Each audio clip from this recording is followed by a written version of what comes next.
Hey guys, how's it going? I hope you're enjoying your snow day. Um, we've got a test on Wednesday, and it's the end of the quarter, so we need to have it. And there's some things from chapters 22 and 23 that we haven't even covered yet. But it's cool. It's cool because you've read about them and they're in the book. And I'm going to go over them now. They're on the study guide, and they got the double asterisk. Those are the things we haven't gone over yet. Double asterisk things. So I'm going to just talk about those real quick. The first thing that you need to know is that in World War One, okay, we talked about this with the machine gun and everything. This is like the bloodiest war anybody had ever seen at all, and Britain and France are bearing the brunt of it, right? Because that's where the war is being fought. Don't put that in my face, Piper. So, for example, the Battle of the Somme. This is one battle where the British lost more soldiers than the United States lost in the Civil War and World War II combined. Okay, let that sit on you for a second. That in one battle, Britain lost more troops than the United States lost in the Civil War, our bloodiest war ever, and World War II combined. So 513,000 deaths, not casualties, deaths in one battle. So that's just one battle, right? And this is 4 years of war that they're fighting.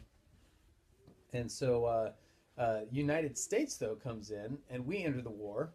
So we're going from 1914 to 1918, all right? And we enter the war in 1917, okay? So we don't even get a full calendar year of fighting in this war before it's over. So the American experience in World War One, very, very, very different from the British and French experience of World War One. What does that look like then? One of the questions on the study guide is, who originally wrote the Treaty of Versailles? Our president, Woodrow Wilson, wrote the first draft of the treaty to end the war. Well, that treaty gets changed by guess whom? Oh, I can't hear your guesses. Britain and France, right? And do you think they want to make it easier on Germany, or do you think they want to make it harder?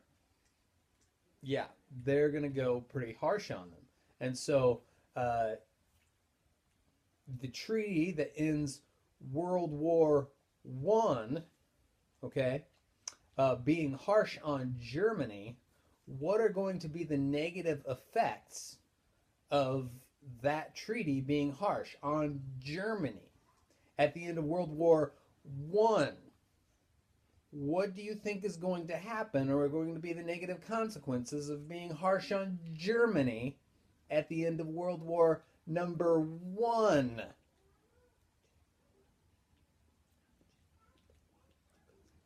Okay. I'm not gonna give it to you. You got to figure that out. And so that's those two questions. All right.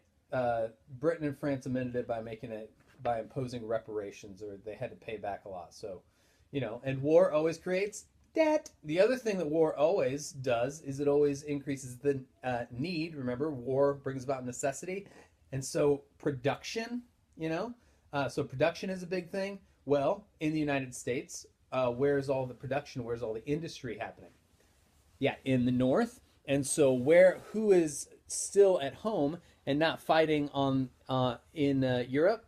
African Americans and women. Okay, and so where are the African Americans who live in the South going to go? They're going to move to the north, right, for industry.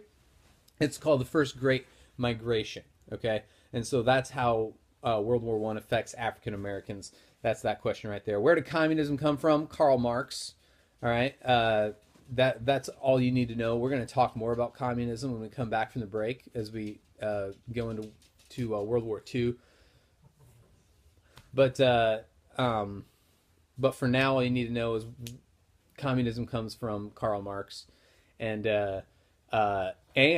Bolshevik Revolution, which is a communist party taking control from the Russia, which this is not. Yeah. Anyway, Bolshevik Revolution. When the Bolsheviks take control of Russia, they pull out of the war right away. They're not interested in fighting World War One, and so Russia leaving the war makes all of the German and Austrian-Hungarian soldiers, they don't have an Eastern Front, so that brings them all over to the Western Front, and so it makes fighting on the Western Front obviously a lot harder because there's a lot more troops. So that what prevented a second Mexican War? This one we already talked about this when we talked about the policemen of the world's thing, right? When we talked about Mexico and Pancho Villa and there were disputes with Mexico.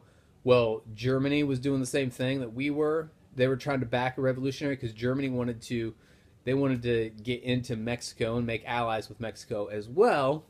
And why did they want to do that? Well, we intercept what's called the Zimmerman letter, where we find out that they wanted to make allies with Mexico so that they could sweep in and take out their enemy's big ally, U.S. Well, once we hear that Zimmerman letter was a big part of our joining the war, as well as the bombing of 3 American ships, right? And what are those ships doing out there? They're trading. They're trading.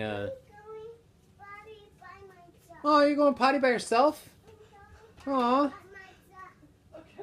Okay. My daughter is going potty by herself. Last thing. This little guy right here. You're matching presentism, individualism, and rationalism with the things that match it. Obviously, you guys should know how to do this. We go over this a lot in class. So presentism, the latest thing is the best. So a presentist, how do they solve their problem? They invent their way out of it, right? How does an individualist solve their problem? Right? They're their own person. They don't need anybody else, so they work their way out of it. Right? So match those up and then find the little things that, those are the solutions to preventing the war, right? So obviously technology things are going to be inventing the way out of war. Those are going to be presentist solutions, right? The non-tangible, non-visible one, alliance system, that's going to be your rational prevention of the war. And then, of course, you have your production of goods, and that's going to be your individualist, the working our way out of it. So production of goods and war goods and building big armies, right? So just remember that big that note-taking thing where we had how to enlighten people prevent war. Okay, so do that. Go over this. For the ones that have a single asterisk, you just look those up in the book. You can find them. They're in there. And study. You've got all day, and you're just stuck inside. There's nothing to do outside because those roads are terrible. So put on your Snow Wolf sweats and don't worry about doing your hair, right? And cuddle up on your bed and study for this test. All right, I'll see you guys on Wednesday.